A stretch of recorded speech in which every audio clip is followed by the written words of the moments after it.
Hello दोस्तों, कैसे हैं आप सब। आज की हमारी कहानी है बहू के पहरेदार।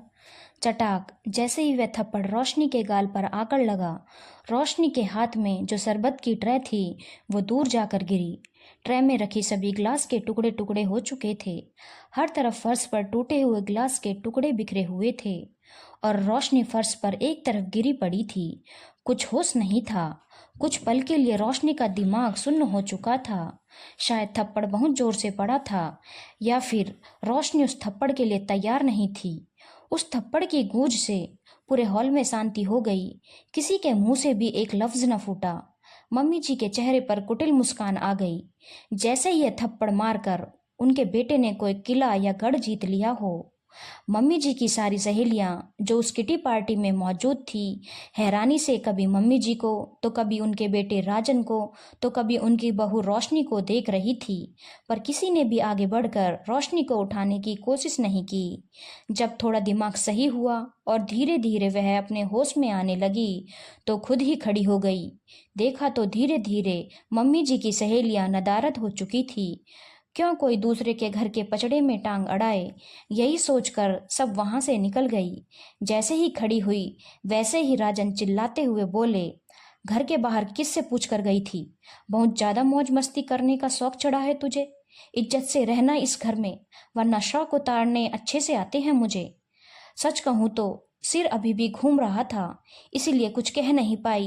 राजन अपना गुस्सा दिखाकर घर के बाहर निकल गए और मम्मी जी, उन्हें तो शायद मुझसे कोई हमदर्दी ही नहीं थी। वही थी जिनके कलेजे को ठंडक सबसे ज्यादा पहुंची थी, क्योंकि वो ही थी जिन्होंने राजन को फोन करके कहा कि मैं घर के बाहर गई हूँ। अचानक मम्मी जी मुझसे बोली, अब पति से बिना पूछे बाहर जाएगी तो बेचारा हाथ ही उठाएगा ना, और क्या करेगा। इतना तो पत्नी को भी सोचना चाहिए। अब खड़ी खड़ी क्या देख रही है, फटाफट ये बिखरे हुए टुकड़े को उठा और अपना काम कर, बोलकर मम्मी जी अपने कमरे में चली गई। मैं वहीं हॉल में खड़ी रह गई। आखिर गलती क्या थी मेरी? यही कि मैं मम्मी जी की किटी पार्टी के लिए बाहर से सामान खरीद कर लिए आई, और बाहर भी कितना, घर के पास वाली दुकान से ही तो लेकर आई थी। बस फोन करके राजन को नहीं बताया था, पर मम्मी जी को तो बोल कर ही गई थी ना। उसकी इतनी बड़ी सजा दी गई मुझे। आंखों में आंसू और अपने दिल के टुकड़े लिए मैं उन बिखरे हुए टुकड़ों को समेटने लगी, पर बहुत कुछ दरक चुका था मेरे अंदर। राजन तो मर्द है, लेकिन मम्मी जी तो औरत हैं, और जब भी उनका बेटा ऐसी कोई गलती करता है तो वो हमेशा उसकी पहरेदार बनकर खड़ी हो जाती हैं। सच ये कहा है कि मर्दों की बनाई बंदिशों की खुद औरत ही पहरेदार होती है, जो उनके गलत को सही साबित करती हैं। मैं रोशनी, इस घर की बहू।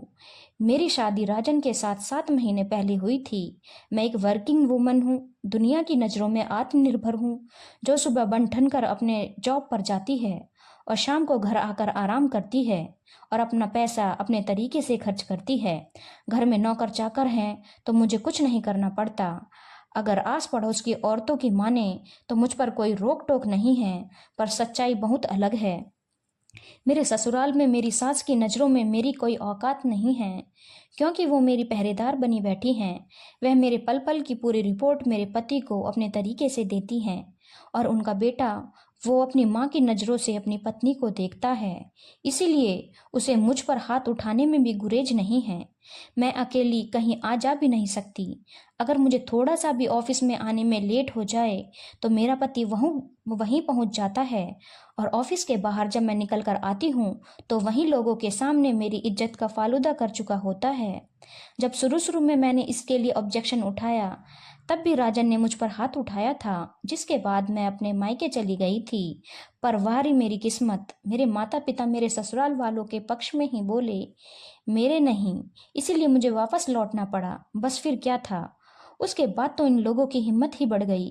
मेरी सारी सैलरी का हिसाब किताब इनके पास रहता है। अगर अपनी मर्जी से मैं कुछ खर्च कर दूं तो उस दिन मेरा खाना दुश्वार हो जाता है।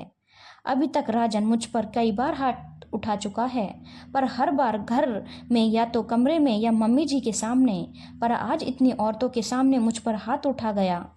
मुझे सचमुच कुछ समझ नहीं आ रहा था कि क्या करूं। आज का दिन ऐसे ही निकल गया।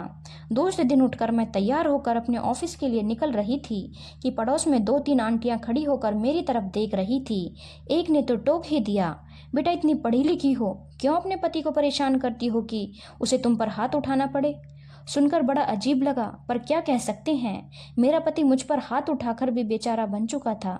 सच है, कमी औरतों को ही निकाली जाती है और वो कमी निकालने वाली भी औरत ही होती है। हम आज के सो कॉल्ड मॉडर्न लोग बेवजह फेमिनिज्म का रोना रोते हैं। असल लड़ाई मर्दों से नहीं बल्कि औरतों से ही तो है। मन में ख्याल आ रहे थे कि काश भगवान अगले जन्म में औरत ना बनाए, पर यह तो हार मानने जैसा था। जब इस जन्म को जीना है तो मुझे निर्णय लेना ही था। यूं अपनी जिंदगी मार खाकर घर तो नहीं रह सकती, और माँ बाप उनके पास तो जाना ही बेकार था, क्योंकि उन्हें साथ देना होता तो पहली बार में ही दे चुके होते। सबसे पहले अपने ऑफिस पहुंची, छुट्टी के लिए अप्लाई कर बैंक गई, जहां पर मैंने अपने सारे अकाउंट के पासवर्ड डिटेल सब बदले और अपने अकाउंट को अपने अंडर में लिया। इसके बाद निकल कर सीधे महिला पुलिस थाने पहुंची और अपने पति और सास के खिलाफ कंप्लेन की। मेरी कंप्लेन पर तत्काल ही सुनवाई हुई और 3 महिला कांस्टेबल के साथ मुझे मेरे ससुराल भेजा गया, जहां उन्हें देखकर दोनों के हाथ पैर फूल गए और उन दोनों ने हाथ जोड़कर मुझसे माफ़ी मांगी। हालांकि जिस तरीके से वो लोग मुझे देख रहे थे, मुझे पता था कि वो दोनों मुझ पर बाद में हाथ उठाएंगे। फिर भी मैंने उन्हें माफ़ किया, लेकिन साथ ही मेरी जान को जोखिम है ये थाने में ज़रूर लिखवा दिया, जिसके बाद दोनों को वार्निंग देकर छोड़ दिया गया। कांस्टेबल के जाने के बाद मेरे पति ने मुझ पर हाथ उठाने की कोशिश की, पर इस बार मैंने भी पलटकर 2-3 चांटे उन्हें रसीद कर दिए। देखकर मम्मी जी चिल्लाईं, अरे पति पर हाथ उठाती है, शर्म नहीं आती तुझे। और मेरी तरफ मारने को दौड़ पड़ी और बोली, अगर घर की इज्जत ऐसे ही उछालने का शौक है तो यहाँ क्यों पड़ी हुई है, तलाक क्यों नहीं दे देती। नहीं मम्मी जी, तलाक तो मैं दूंगी नहीं, आखिर इतनी आसानी से आप लोगों को कैसे रहने दूं। तलाक के बाद आपका बेटा दूसरी शादी कर लेगा और किसी और लड़की की जिंदगी बर्बाद करेगा, वह मैं होने नहीं दूंगी। आपने जो मेरी जिंदगी बर्बाद की है उसका खामियाजा तो आपको भुगतना ही पड़ेगा। मैं अकेले क्यों भुगतूं, चाहती तो जेल भी भेज सकती थी, पर फिर भी नहीं जेल भेजा, क्योंकि शायद उससे मुझे सुकून नहीं मिलता। बस आज के दिन जो कुछ भी मैंने किया उसके बाद मेरा आत्मविश्वास बढ़ चुका था। मैं उन्हीं लोगों के नाक के नीचे रहती हूँ, अपनी मर्जी से अपनी ज़िंदगी जीती हूँ, पर वो लोग बड़बड़ाने के अलावा कुछ नहीं कर सकते। उन लोगों ने मेरे माता पिता को भी बुलाया था, पर मैंने हाथ जोड़कर उन्हें मना कर दिया कि आप लोगों को अब कुछ बोलने की ज़रूरत नहीं, आप लोग अपनी लोक लाज संभालो और मैं अपना घर। धन्यवाद दोस्तों, अगर आपको कहानी अच्छी लगी हो तो चैनल को लाइक, शेयर और सब्सक्राइब करना ना भूलें।